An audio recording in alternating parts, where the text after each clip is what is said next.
এবার আব্বাই ফোন দিয়েছে, দাঁড়া।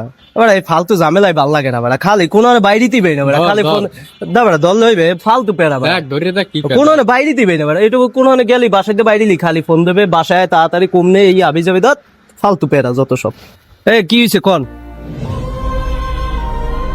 বাইরে আমি তো মাত্র আম্মে ঘরে থাকতে কোনো কথা থাকে না, যে বাইরে এই আম্মে একটা কাম মনে পড়ে খালি না, ফাইজলামি করেন।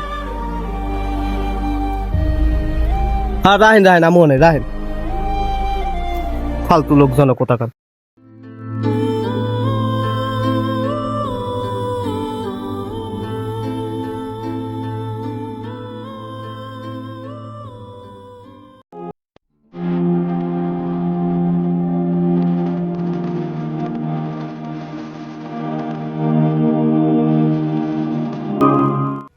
বাবা থাকতে আমরা বাবার গুরুত্বটা কখনোই বোঝার চেষ্টা করি না। যখন বাবা আমাদের ছেড়ে অনেকটা দূরে চলে যায়, তখন আমরা বাবার অভাব, বাবার গুরুত্ব, বাবার প্রয়োজনটা বুঝি। কিন্তু তখন আর বুঝেও কোনো লাভ হয় না, কেননা বাবা আমাদেরকে ছেড়ে তখন অনেকটা দূরে চলে যায়। তাই বাবা থাকতে আমরা বাবার গুরুত্ব দিতে শিখি, বাবার প্রয়োজনটা বোঝার চেষ্টা করি।